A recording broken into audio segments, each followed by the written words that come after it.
यह कहानी एक छोटे से गांव के एक साधारण लड़के की है जिसका नाम रामू था। वह भी गांव में रहने वाले दूसरे बच्चों की तरह ही था। उसके माता पिता गरीब थे जो कि मिट्टी के बर्तन बनाने का काम करते थे, जिसमें रामू भी अपना हाथ बटाता था। बड़ी मुश्किल और कड़ी मेहनत से रामू का घर चलता था, लेकिन रामू का मन पढ़ाई में खूब लगता था और वह हमेशा यह सपना देखता था कि एक दिन वह बड़ा आदमी बनेगा और अपने माता पिता का नाम रोशन करेगा। रामू का मार्गदर्शन करने वाला कोई नहीं था। इसके अलावा पैसे की तंगी के कारण वह किसी महंगे स्कूल में पढ़ने के बारे में सोच भी नहीं सकता था। लेकिन उसके अंदर कुछ अलग करने का जुनून था। रामू के दिमाग में हमेशा अपने घर की परिस्थितियां चलती रहती थी। वह अपने गांव के छोटे से स्कूल में पढ़ता था, जहां सुविधाओं की भारी कमी थी। उसने पैसों की कमी के कारण पुरानी किताबों को खरीद कर पढ़ाई की। आर्थिक तंगी होने पर भी रामू ने अपनी पढ़ाई जारी रखी।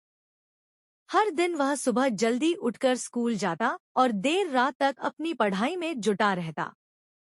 रामू का एक ही सपना था कि वह एक दिन डॉक्टर बनेगा।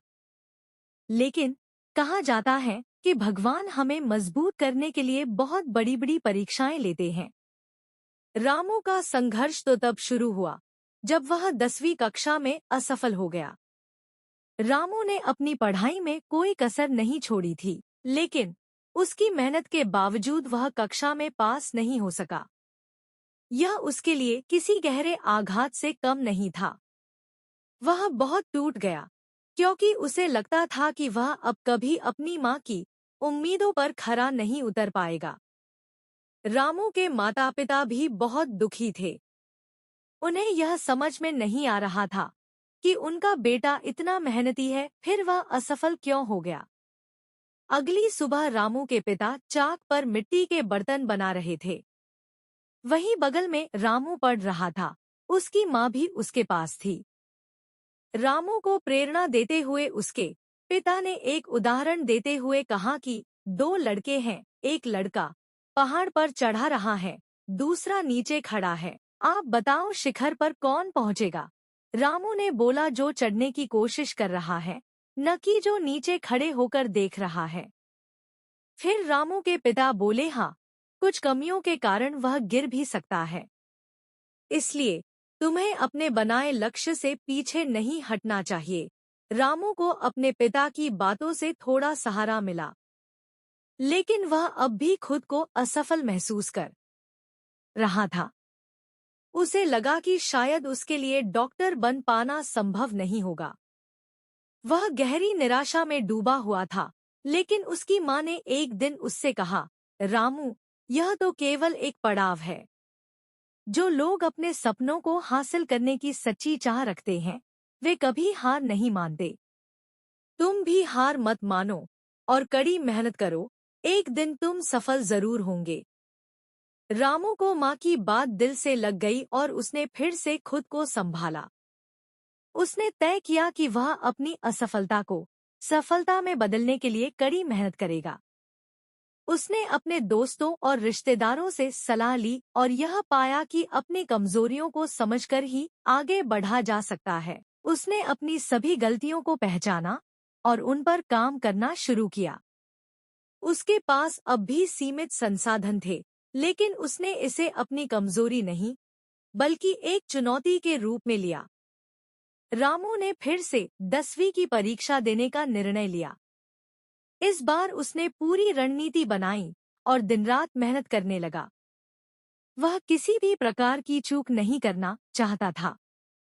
आखिरकार उसकी मेहनत रंग लाई और उसने बोर्ड परीक्षा में अच्छे अंक के साथ सफलता प्राप्त की। इस बार उसकी खुशी का ठिकाना नहीं रहा। उसके माता-पिता की आंखों में खुशी के आंसू थे कि उनके बेटे ने अपनी असफलता को सफलता में बदल दिया। अब रामू का आत्मविश्वास फिर से लौट आया और उसने आगे की पढ़ाई के साथ-साथ मेडिकल की तैयारी करने का मन बना लिया। रामू ने एक प्री परीक्षा दी, जिसमें वह सफल हो गया। जिससे अब रामू को फ्री में मेडिकल की कोचिंग क्लासेस मिलने लगी। इसके बावजूद रास्ता आसान नहीं था। उसके घर की स्थिति ठीक न होने की वजह से उसे बहुत सारी मुश्किलों का सामना करना पड़ता था। लेकिन रामू ने कभी हार नहीं मानी। वह जानता था कि जो लोग सच्चे दिल से प्रयास करते हैं वे एक दिन अपनी मंजिल जरूर पाते हैं।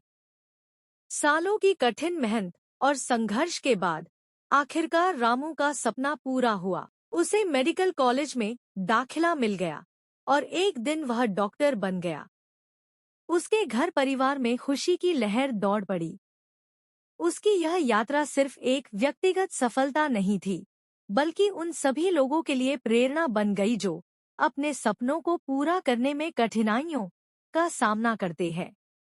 रामू ने यह साबित कर दिया कि असफलताएं सिर्फ अस्थायी होती हैं और अगर आप सच्चे दिल से मेहनत करें तो कोई भी मुश्किल आपको आपकी मंजिल तक पहुंचने से नहीं रोक सकती। कहते हैं न दोस्तों, ख्वाब टूटे हैं मगर हौसला जिंदा है। हम तो वह है जिन्हें देखकर मुश्किल भी शर्मिंदा है। दोस्तों, यह कहानी कैसा लगा कमेंट करके जरूर बताएं और कहानी को लाइक, चैनल को सब्सक्राइब जरूर करें। धन्यवाद दोस्तों, मिलते हैं अगले वीडियो में।